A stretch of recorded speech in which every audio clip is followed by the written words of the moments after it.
Sound speed. Camera's rolling. Cars moving. Action! Hey guys, what's up? Small disclaimer, I am not sponsored by U-Haul. For those that are watching the video podcast, there is a U-Haul truck behind me that I'm pulling in my car. And I am not sponsored by U-Haul. So if I manage to not be able to blur it out, yeah, I'm not sponsored by them. So this is just a free plug for them. So, yeah. Anyway, welcome to episode 14. Driving cars again. That's right, people. That's right. You heard it here. We are driving cars again. From Arizona to California. But this time, we have a trailer. Yes. I'm in the car again. So, CarCast number 3? Is this the third CarCast I've had? I don't remember. I don't remember how many CarCasts I've done. Yeah, so I'm in the car. I don't know if you know, but I'm in the car driving. So you may not know that, but that's where I'm at. And I have a big trailer. This is actually a fairly large trailer. Got a bunch of stuff in it. My beautiful big giant bed. I can finally get out of my little teensy bed that I've had for 4 years. And I finally upgrade it to a queen size. Now that I finally have a place that can fit it. Oh my gosh, I'm so excited. And yeah, I got a TV for the living room. Got some artwork gonna hang up. I'm ready to finally get settled in. But let me tell you, driving a trailer sucks ass. It sucks ass, you know? It sucks because you have to drive really slow, right? So the speed limit right here says it's 75, but good old Mr. Harrison has to drive a whopping 55. Wow, I'm really zooming here. I think an old lady on a little motorized scooter just passed me. Damn. But yeah, that's the only shitty part is I gotta drive really wickedly slow. And I'll be there in 5 hours. It's gonna be a little quicker today, which is great. I mean, like the time it says on the map is a lot shorter than it took me to get here, but I have to drive slow, so it probably will balance itself out at some point. It'll probably equalize out, and I'll be home in like 15 hours. Nah, it's 1:30. I should be there at about 6:30, 7. You know, it depends on the traffic. And obviously I'm driving incredibly slow. But I got some snacks. Called a friend just before this. And got some other podcasts to listen to. I got not my own, but I got a bunch queued up, got some music to listen to, and I'm just ready to go. Got some water, had some coffee earlier, had a bagel and eggs, and I'm just ready to go, guys. I'm a little hyped up. I don't, it's probably because of the cup and a half of coffee I had. So, and I'm sitting in I'm sitting in a car. Oh yeah, guys, did you know I was in a car? So that's where I'm at. I'm in a car, if you didn't know. And I drank a bunch of coffee, so I'm like really hyped up. So this might be a super energetic podcast. This might be a super crazy wild episode. I might be doing a lot of stuttering because I don't know if I've said this or not, but coffee makes me stutter. It's the weirdest thing. When I drink coffee, especially frequently, I get a little bit of a stutter. So I like when I worked. So you can already hear it. At least at least my mouth is trying to move quicker than my brain is trying to like let the words come out. So when I worked at the cycling studio, when I first moved to LA, I got a job at a cycling studio, and I worked there for a bunch of months. And because I had to be there at 5 a.m., I started drinking coffee in the mornings, and I realized I was developing a stutter, and I didn't know why. And it just started coming out of nowhere, and I was like, what the hell is happening to me, and why am I stuttering all of a sudden? And I was like, what is different in my diet that would do that? And I realized it was the caffeine and all the caffeine that I was drinking. And I stopped drinking caffeine. It took like a couple weeks it took like a week, and the stutter went away, and I was like, holy shit, it's the coffee. So I tend not to drink coffee whenever I can. Sometimes I don't know, I can't help it. There's a Starbucks on every corner pretty much, so it's hard not to go in. But I don't make my own coffee. I could if I wanted to, but like that helps. So I don't know. I drink tea. I mean, that's slightly caffeinated too, but I think it's just coffee, because tea doesn't really do that to me. So I just try to stick away from coffee. The problem is I like the flavor and what it is, and I know other people have said this too. Like, I think this is true for everybody, unless because honestly, who likes the taste of coffee, especially if you drink it black, which I used to do. I just used to drink black coffee, and that's when I convinced myself I liked coffee, because I feel like, myself included, we just like coffee flavored milk. And if you could just drink a cup of milk that is the flavor of coffee, people would drink it.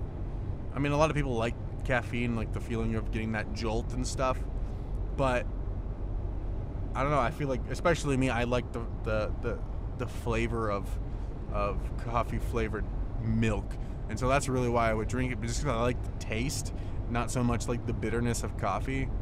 And so I switched over to black coffee for a bit, because I'm like, I like coffee, or at least I thought I did, and I didn't, and so I switched back, and then I stopped drinking coffee, and yeah. So that's my coffee story, my kafifi story. I'm driving, super hot. It's 104. I'm so glad I'm going back to Cali. Going back to Cali. I tried to play that song, like how last episode I played the Willie Nelson song. I tried to play that, Going Back to Cali, or Back to Cali by Notorious B.I.G. And since I'm recording on my iPhone, since I didn't bring my camera charger because I'm a dingus, my phone will not let me play music when it's recording video.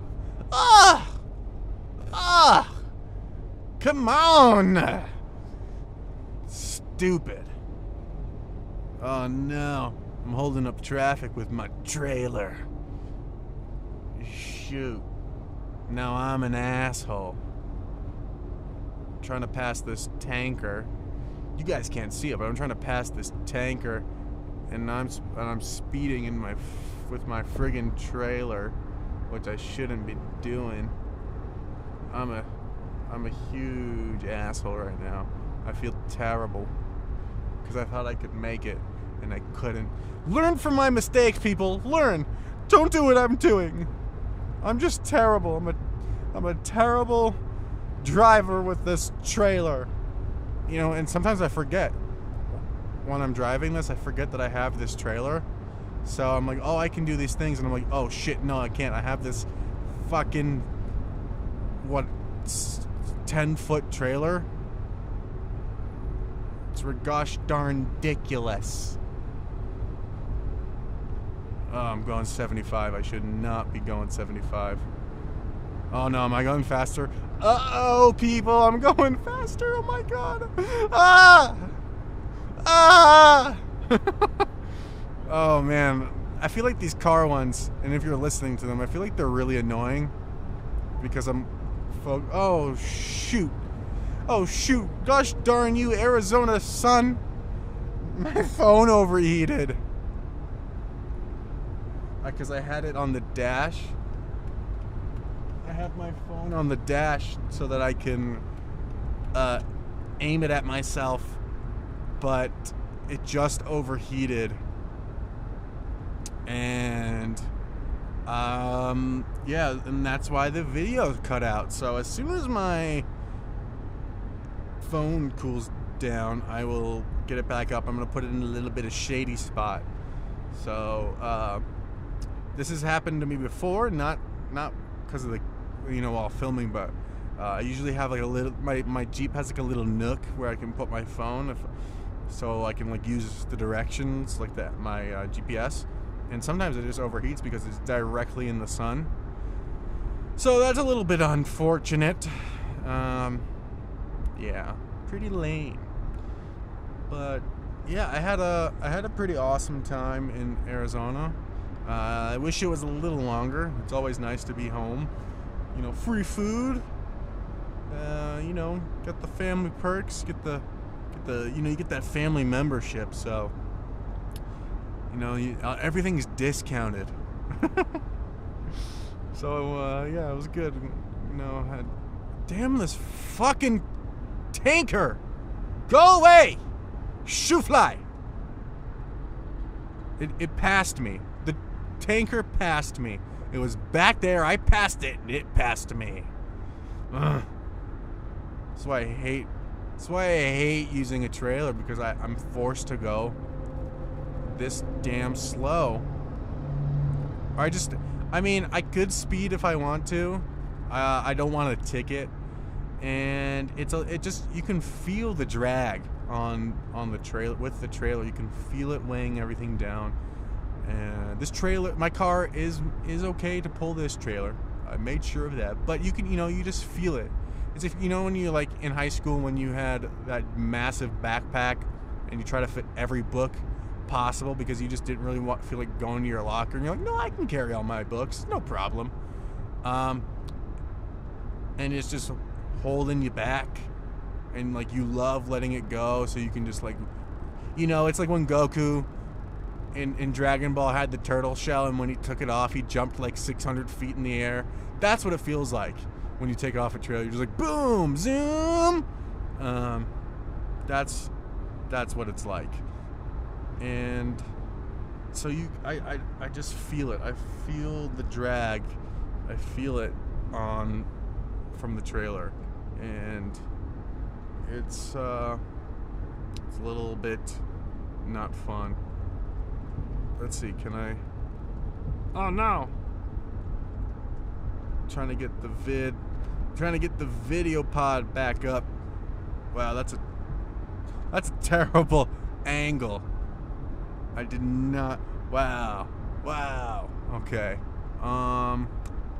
We're gonna. Well, the angle's fine. Damn it. The angle's okay. I gotta move the mic just a touch. It looks like I'm a unicorn. So. Okay. I think we're back. I managed to get my phone taped to the car. Don't ask me how I did it. I don't know how I did it, but it should be okay. Yeah. So yeah, I was home. That's what I was talking about. I was home, and it wasn't for very long. I got back at like 11:30 on Friday, and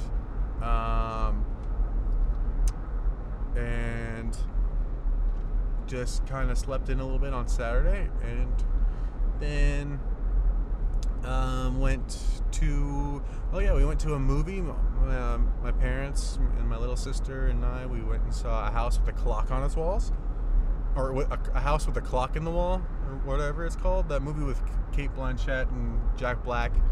It was a great movie. It was the only PG movie out this week, and we saw it because we all wanted to see a movie, and it was the only thing that we could take my little sister to, because everything else was rated R. Like literally every movie was except for Crazy Rich Asians, which I already saw. And I don't think my parents really would. I don't know if they would be into it, but we went and saw a house. The house with a house clock walls and clock within the house walls of the house clock. We went and saw that, and it was pretty good. It was a really good movie. I didn't even know. You know what always surprises me is when you're watching a movie and you see a director and you're like, oh wow, I had no idea that he directed that. And Eli Roth was the director of this movie, and the movie itself, and Eli Roth, from what I know of him, he's known for directing horror movies and being in he's an actor in some other movies. I've seen him in other movies, and I've really found out about him watching Inglourious Bastards when he played the bear Jew. And I didn't know. And after that, I started looking him up, and I found out that he directed The Hostel, which is a scary movie, and he started doing a bunch of other horror movies. And it really, I think, since this movie, The House with the Clock in Its Walls was a really creepy movie, it was going for a real creepy vibe. It really worked that he had a horror background, because you could tell if this movie wasn't geared for kids, you could tell it could have been the same cast as long as they weren't going for a kid vibe. It could have been really fucking scary. It really could have been if they just would have made some of the things slight, because the story itself was geared for kids, but the aesthetic of the movie was very creepy. There were a lot of parts of the movie where it was just borderline horror movie. And that's what it felt like. It felt like a horror movie for kids, if that makes any sense. And I liked it a lot. I thought the comedy was Jack Black is hilarious, and I think Jack Black is great, and in comedy roles especially. But this one, he was playing a slightly bit more serious character with he's like that serious uncle that's also really funny kind of thing. So that's kind of the vibe he had, and I really liked it. There was a lot of very creepy moments, and it all worked very well. Everything that happened, it really worked, and I don't know. It was really good. That's all I can say. It was really good, and I'm glad I saw it.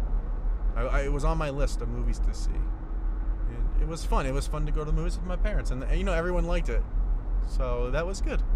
I don't know what else. And then this morning is Sunday, and I no longer, as you can see if you're watching, I no longer have a car full of stuff that belongs to Elena, because I brought it over to her parents' house this morning, and then I rented that trailer that oh yes, you can't see it anymore. Cool. Now I don't really have to worry about blurring it out. So yeah, and then I filled that up, and now I'm heading back. Yeah.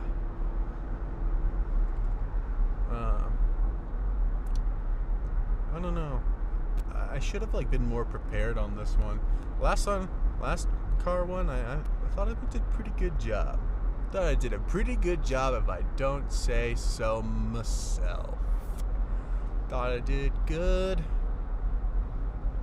But I'm really excited to go back to Cali. Because not only am I sprucing up the old bedroom, but I'm really excited to get into a new groove. I'm in such a mindset now where I'm ready to just fucking stop procrastinating, and it's gonna take a bit, because I'm not a huge what's it called, an astral, someone that's big into astrological signs or horoscopes and or like that. But I look into them every now and then, kind of read up on them, just because it is part of spirituality, and the study of spiritual beings and all that type of stuff. I mean, it all ties into one another. And so, my astrological sign is Taurus, and Tauruses are known to be very stubborn, which I am. And I found out, I was reading something not too long ago that said that people who are born in April, especially on my birthday, I was reading this book that it breaks it down day to day of like every day. It breaks down every day to what you kind of like your personality sort of thing, and based on your birth month, your sign, and the day you were born. And I don't know if it breaks it down to either like evening or day, but it was super accurate on what it was saying about me on my spiritual sign, which was crazy. That like you could break down to the day, and it was like one of the things, like obviously stubbornness is just like a Taurus thing all around, and I'm really stubborn. I'm a lot better, but there's things that I'm still really stubborn about. And oh no, the heat is not allowing my gaff tape to stick. Damn you, heat. Hold on. Gonna get some tape here. Hopefully that'll fix it. Don't try this at home in a car that you own, kids.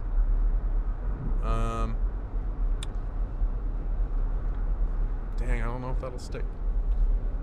But one of the things it was saying, and I really agree with, and it's like, I don't know, sometimes you feel like some of those things are hokey, even though no matter how like spiritual you are and how much you believe in it, sometimes those things can be like a little corny and hokey and just like I don't know, they can be semi-accurate. But one of the things I was that it said was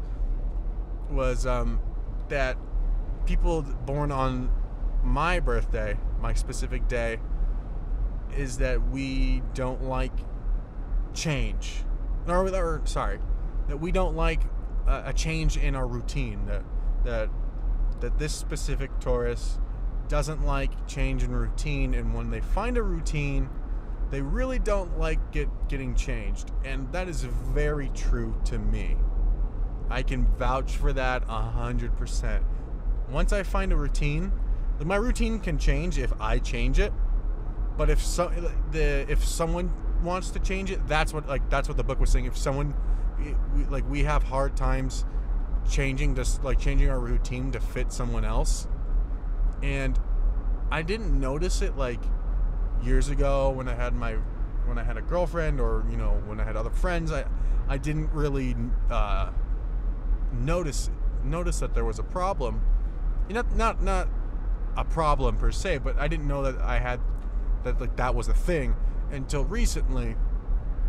Especially now that I moved in with Justin. Like, his routine is way different than mine. We have the same work schedule where like he works early morning. Like, I think he leaves like probably an hour or so earlier than I do, and he gets home an hour or so after me, or like whatever. But my routine is different. Like the way I function is like my energy levels are different than his. Like, he loves to go to the gym smack dab in the middle of the highest time that there is to go to the gym. Like, when we go to the gym, he and we go at the busiest time. I don't understand it. I don't mind it, but I don't understand why we have to go at the busiest time of the day. It's mind-boggling to me. If you just wait 2 more hours, the gym is cleared out. And he just doesn't want to go that late, which, whatever, fine. But I prefer, even if we weren't working out together, I still would go that late. Not just because of that it's, well, I mean, one of the reasons is because there's less people, but two, I just like to work out later in the night. I function better at night. I've always, and even in high school, I've always done my homework, my projects at night. I've always done artwork at night. I've always, done all my creative things at night. I do things during the day, don't get me wrong, but I feel like I can accomplish more at night. I don't know. That's just because I'm a night owl. You know, I work better at night. I don't know what it is. So I just like to be up, and you know, he's not trying to. I don't think he's trying to like change me, because I wouldn't let anyone change me, especially my diapers. So, just kidding. I don't wear diapers. But you know, but it's. I can tell that he really wants me to go with him. I don't know if he wants. You know, I don't know what it is. But I really don't want to go at that time. And I also like, sometimes I feel like I will hurt his feelings if I don't go. It's like a weird, hard line that's like, I don't want to hurt his feelings by like not going with him. And I don't want him to feel like I don't want to like work out with him, which I do. I like working out with him. His workouts are always intense, and I like a good intense workout, but I just don't like going that late. Like when I lived in my other place, I would go at night, late at night. I'd go like between 10 and midnight, and that's just I liked working out there. I would lift really heavy, and I would do really good, because after I would work, I'd come home, I'd rest up, I'd eat dinner, and my energy would be back. And I don't know. I don't really know what it's about. I don't know if that's just... It's probably how I function. That's it. That's all there is. And yeah, I told him... So one thing I told him was that I have a new program that I want to start doing. So, you know, he knows that I'm eventually, in the next couple months or next month or whatever, that I'm going to be working out by myself again. And to be honest, this is nothing against him. So if you're listening, which I doubt, because I don't know, I don't think you are. And if you are, hi. And if you're not, that's fine too. But, you know, I think I worked out as much as I like working out with somebody, like even if I go with our other buddy Steven, as nice it is to like be working out with someone, have someone to talk to, and like have like a friend to spot you or whatever. I feel like I feel more accomplished when I work out alone. I feel like I can get more done. I feel like I'm in there a lot less time. There's a lot less moseying about. I feel like when I go with Justin, there's a bit of like wandering and like, what are we doing? Even though he has an idea of what we're doing, I just feel like we're in there way too long. I hate being in the gym. I like going to the gym. I like feeling I like the feeling of when I leave. I just don't like being in there, especially being in there longer than I have to. When I was working out by myself, I was in there an hour to an hour and a half at most. And usually when I go with Justin, we're in there for 2, maybe 2.5 hours. And hey, that's too long. That's too fucking long, okay? Alright? When I go by myself, I work out 45 minutes, lift 45 minutes to an hour, half-hour cardio. Boom. Done. Out of there. And when I work out with Justin, it's 2.5 hours of straight lifting. And hey man, that's too much. Okay? Too much. Let's take it down by an hour. Okay? Yeah. So, I'm really... I mean, seriously, nothing against him and his way he works out, because I do like it. When I do work out with him, I definitely feel it. I worked out with him on Thursday, and my triceps and chest are still on fire. I haven't worked out since. Everything is still on fire, but I don't know. So, you know, it's also like one of those, we're living together too now, so the amount of time that we spend together is like already a lot. Not that we see each other all day long, 24/7, but it is nice to have like a slight break, you know, to be able to like do your own things. I love the guy; he's one of my greatest friends. But you know, sometimes it's a lot. if he was here right now with me, he'd be just being like, "Fuck you, dude." I know he would be, but love you. Oh man, it's so funny, so funny. I guess you have to be here. Oh no, does it stop recording? Please don't stop. Oh, sweet baby mountains. I thought it was stopped recording. Oh no, bye truck. The other scary thing about driving with the trailer is that it kind of likes to weeble wobble a little bit. So it's either like in one lane or it's in the other lane. It's never in my lane, and I don't. It's drives me nuts. So so thirsty.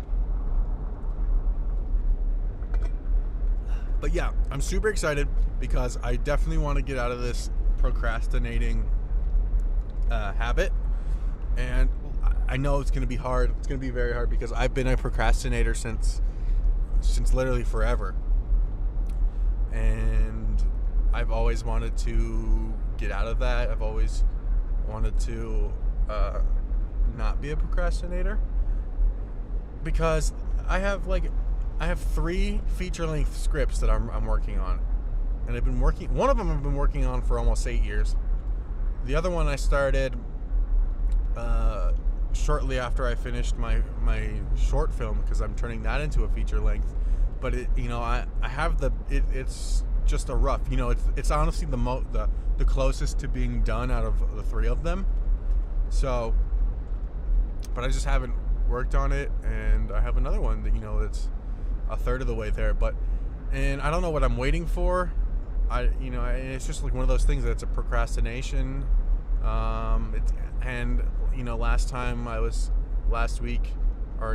Last episode I was saying, like, I don't know if I'm not working on them because of lack of faith in my ability. The more did I say this last time? The thing with Gary Vee, someone was saying to him, asking him a question, and they basically said, over the summer I told myself he wanted to be a music producer. So he's like, over the summer I'm going to make a shitload of music. I'm going to try to make a song or a beat every day or once a week, at least one a week. And all I did was sit around and watch Netflix. And I said the same thing to myself. I said, I'm going to finish one of these scripts. Since you guys know I was in California, and that's usually where I get really creative. I do a lot of art stuff. I tend to do a lot of writing and things like that. But this year I didn't do a single thing while I was there, and I didn't do anything. I didn't even attempted. I maybe wrote down an idea, or maybe that's probably it. I probably wrote, fleshed out an idea, but I didn't do any writing. And did the same thing. I was at the beach, did some reading, and was watching Netflix. You're telling me. But what he said to the kid was that, the reason why you're not doing it is not that you're lazy. And he said, well, maybe you could be lazy. But he also said that the problem might be is that you have a lack of faith, or that you feel like you aren't good enough.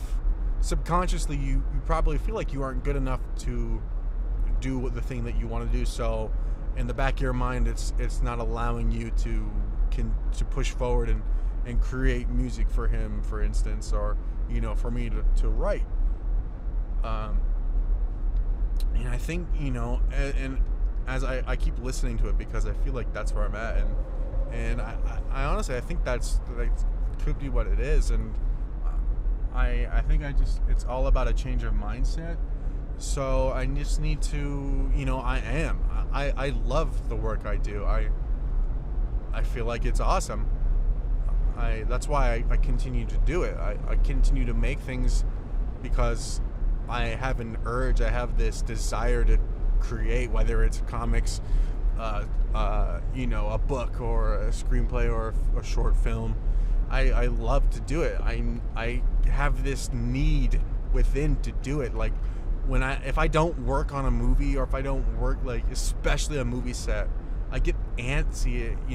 I get really uneasy if I don't step foot on a set to help out or to make my own thing, or it drives me a little crazy, and I need that little hit,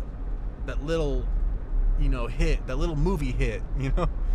It's crazy, but I get, like,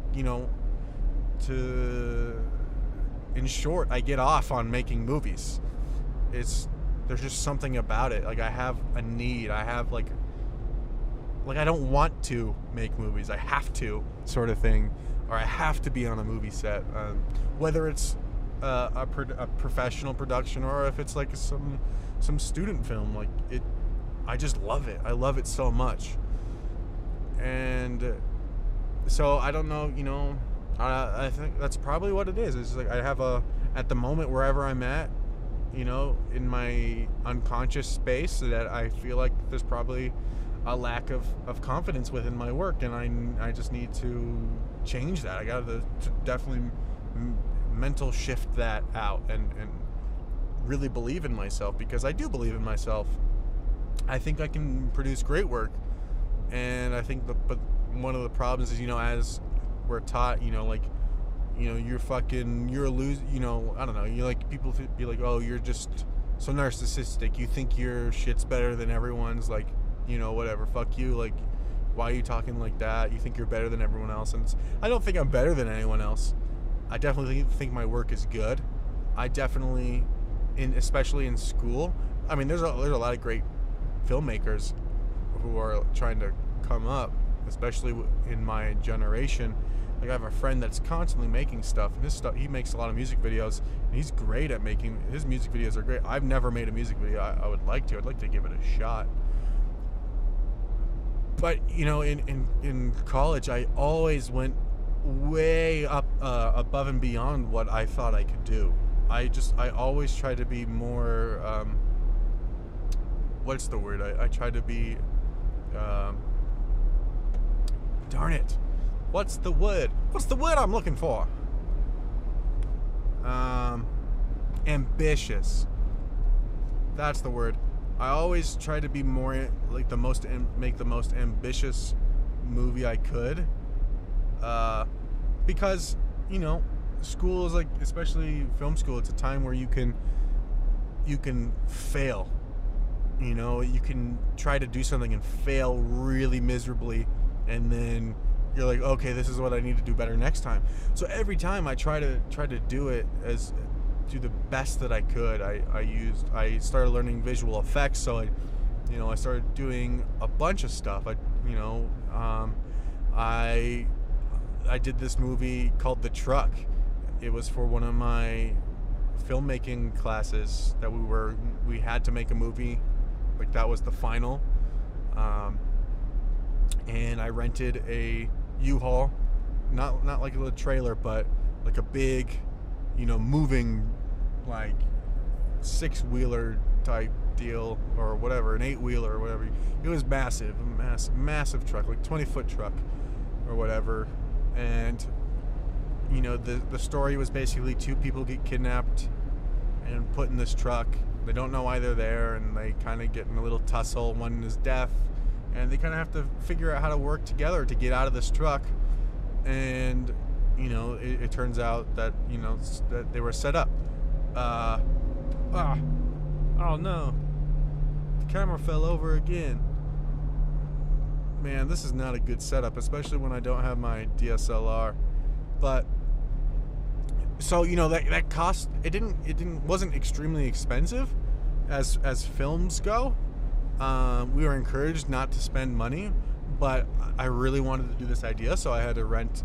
I rented the truck, and then I got some food, and I bought a few things to go with, like, props.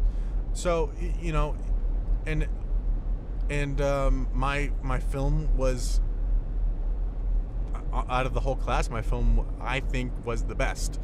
We had the biggest production value, like out of anybody. I used a drone. Obviously, I had the truck. We had a fight scene. Like, I always go above and beyond. I feel like, especially in my class, a lot of people just did like the easiest route, which is fine. There's nothing wrong with easy. You can get a good movie with easy. I'm actually trying to come up with one that's very minimalistic, and there's nothing wrong with it at all.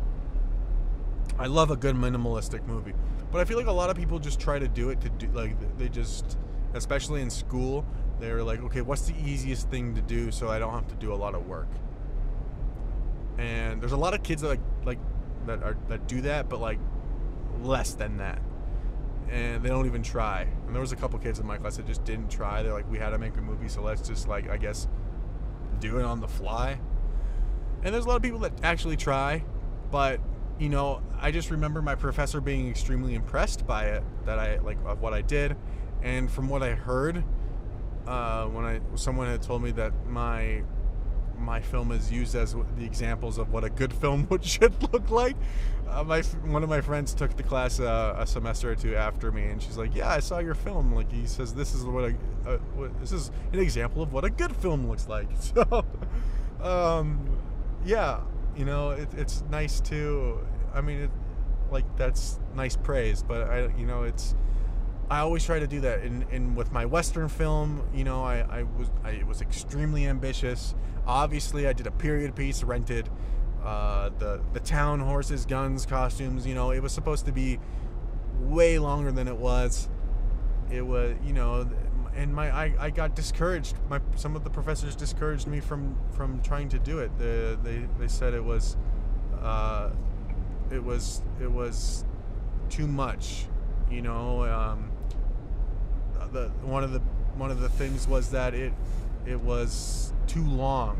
The movie, since it was like 35 pages, they weren't happy that it was going to be that long, and I didn't care. I still tried to do it. And one of my things, and it's not a flaw. I was going to say a flaw, but it's not a flaw. One of the things that I love about myself. Damn it! My phone keeps slipping. One of the things that I love One of the things that I love that I do is that when someone says you can't do it, it makes me want to do it so much more. So if you're like, I don't think you should do it, it'd be a bad idea, I'm like, I'll show you, and you'll be sorry, because you'll see. I'm gonna make a good fucking movie, or whether it's a movie or if it's it actually really started when that mindset came from when I did CrossFit, because it's so competitive. Actually, no, it started before that, when I was in wrestling, because my coach was such an asshole, and I would always try to prove him wrong and try to prove the other people wrong, even though I was extremely lazy. I did the least amount of work in wrestling as I could, just because at that point in my life I was not a fan of physical exertion, but I just wrestled because my friends were doing it, and I would have been the only one in my friend group not wrestling, and I don't know, it was definitely a huge bonding experience for me and my friends, so that's why I did it. But I was shit on a lot. I was one of the heavier guys, and people thought I couldn't do the things that they could do, because the majority of my friends were super thin. They were all really thin and agile and athletic, and so I would get a lot of crap for not being able to keep up, and so I would try to prove them wrong. I would sprint as hard as I could. I was actually pretty quick at sprinting. My timed mile went up. I would always, towards the end of my wrestling career, I try to prove everybody wrong, and I think that's where that mindset comes from. And when I did CrossFit, I'd always try to beat the score. I'd always try to outdo it, or at least outdo myself from the last time. I feel like a lot of my work is just a competition with myself,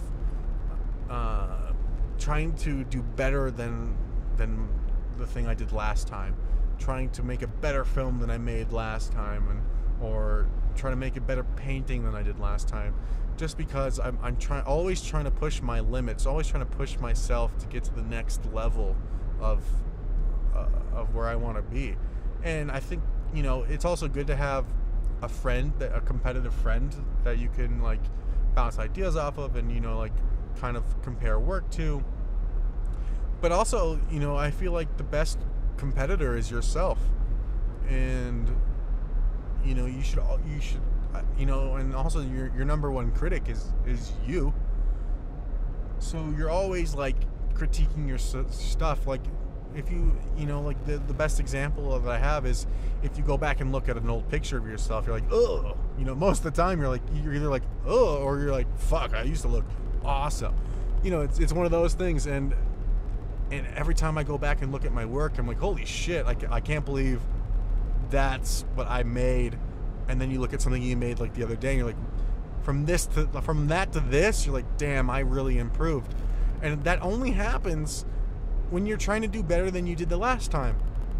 Because like if you look, I love seeing artists when they do a comparison of like they go like artwork from 2011 versus 2018, and you're like, holy shit, that's stick figures to this. And I'm always so blown away. I love seeing those things, because you're just like, that's what practice does. That's what trying to outdo yourself does. Just by putting in the extra effort, by putting in those extra hours of practice, or extra hours of doing that thing that you want to do, is just another set of stairs that you climb to get to the goal. And I feel like that's all it's about, is just like the quote that I said a couple weeks ago, what my dad said is, it's not about being better, it's about being better than you were yesterday. So you're always trying to be the best version of yourself, and whether that's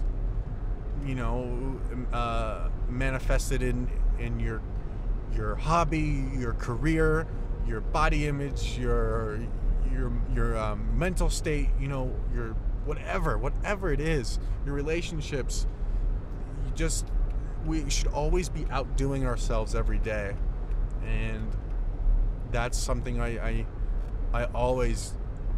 admire about myself, is that I always competing with myself, and I'm always trying to prove people wrong. And when you say I can't do it, that just fires me up. I don't know if any of you out there watch anime or read manga or whatever, but I think that's the great, like, I grew up reading that, and those like characters like Naruto and Goku are like heroes to me, because they always tried to be better than they weren't doing it to prove anything to others. They were doing it to prove it to themselves. Like, Naruto's dream was to be the Hokage. He did it because he had no family and no friends, and so his goal was to become the leader of the village, so that so that he could call everyone his family. But it was just such a big goal of his that he wanted to prove it to himself, no matter what obstacle came in his way. And same thing with Goku. He was there to protect the Earth, and he would do it to no end. He would fight. He fought. If all of his limbs are broken, he would find a way to keep going, because he wanted to protect his friends, his family, and his home. And if someone told them no, they would just keep on persevering. And I think that also, those lessons, helped me, find a great mindset. And those are the things I live by, is that, you just gotta persevere. And if the more you persevere, the harder you try, the harder the struggle is. It's only gonna be, the victory will only be that much great. And the friends that you make along the way that are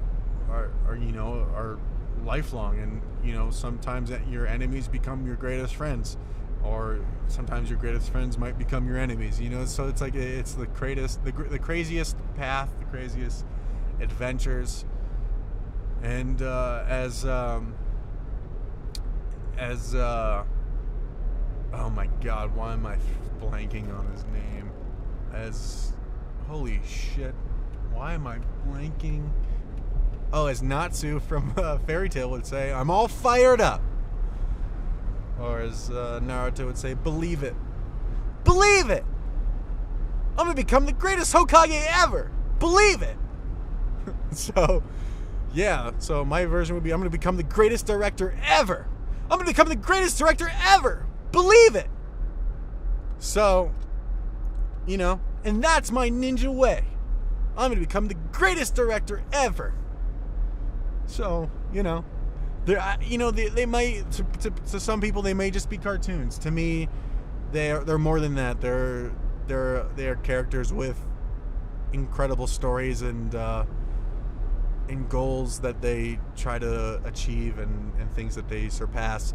And listen, they are cartoons, they are just stories, but they do teach a lot of lessons and values and morals to kids. And I mean, people learn things from Superman or Batman. People can learn whatever things they want from wherever they want. From Harry Potter, Star Wars, whatever. It's these are the things that shape and mold us as people and our values. And it's you just gotta find the things that click with your mindset that allow you to become a better version of yourself. And whatever it is, find it and run with it, because those are the things that will help push you to that next level, that next power level. So yeah, so that's one of the reasons I'm excited to get back into creative mode, excited to get back to pumping out videos and just making a bunch of them. I got a script that I finally finished. I just did another revision on it, and I'm really ready to film it. And once that me and Justin get our apartment all, like our living space all situated, we'll probably start filming, because I was always going to use his apartment. Even before I moved in, I was like, his space would be great it's a great vision of what I had in mind for this film. And now that I'm in there, it's going to be that much easier to film it in there. And once we get everything all situated, we'll go ahead and film it. My buddy Vin, I'm going to have him play the guy. Like I said, I'm going to voice one of the little robot characters in it. And then we just got to cast a female. And yeah, and then we'll start, I have a bunch of friends that are wanting to do stuff too, so I'll get some friends to help film it and whatnot, and then we'll get back on track to Video Town, baby. Get back to filmmaking town, baby. Let's see, where we at? 50 minutes. Dang. See, I love when I get in like a little groove of things where I'm like talking about things that I'm passionate about, and the time goes by like super quick, super fly. I'm super fly TNT. I'm the Gonzo the Navarone. Hashtag Pulp Fiction. I don't know. I think that's it, guys. I think I did it with that one. But yeah. I think I'm gonna wrap it up. I'm getting a little headache. Probably gotta eat something. Gotta chug some water. Haven't been drinking water. I didn't really drink much water at all today. I just had coffee and a couple sips of water. And yeah, just gonna put on some Grateful Dead and just truck along this highway. We'll stare at the cloud. Beautiful. Actually, the sky is beautiful, and the mountains are really, really pretty. But thanks for joining. Thanks for riding along in the car with me. I really appreciate you guys. I love each and every one of you. Thank you so much for listening. I hope I hope I inspired you, or I hope that you got something out of this. Like, I don't make these to, I'm not trying to be like, I don't know what I'm trying to be. I'm just talking. I have these conversations with people. It's hard to have them alone because there's no one to bounce ideas off of. But it's nice to talk. These are the thoughts that are going on in my mind, and I feel like if I vocalize them, that it's easier for my mind to comprehend them and to kind of flip that switch to get into those headspaces. And so this is me just talking, and sometimes it's me just talking with some friends, and sometimes it's me just talking to me and you. So yeah, I sincerely thank you and appreciate you for listening. I hope you enjoyed it. I hope you had a fun time driving along with me, just on a long, strange trip. And yeah, so follow me on Instagram at Harrison Burger, Twitter at Harrison C Burger. You can follow the podcast on Instagram, or it's not. I don't have an Instagram page, but you can subscribe. To the podcast on YouTube, on iTunes, on Spotify, Castbox, on you can follow me. You can find it on Stitcher, Google Play, anywhere really. Yeah, guys, thanks for watching. Really, I thank you for watching. Thanks for listening and watching the podcast. And yeah, I don't know why I'm dragging this out, but remember, perseverance is key, and believe it. I'll see you next week. See you this week. Either tomorrow or Tuesday or something. Sometime this week though. This week we're back on track, baby. Back on track to one a week. So yeah, thanks guys, and hope you had a great weekend. And if I don't see you tomorrow, have a good week. Love you. Bye. Cut.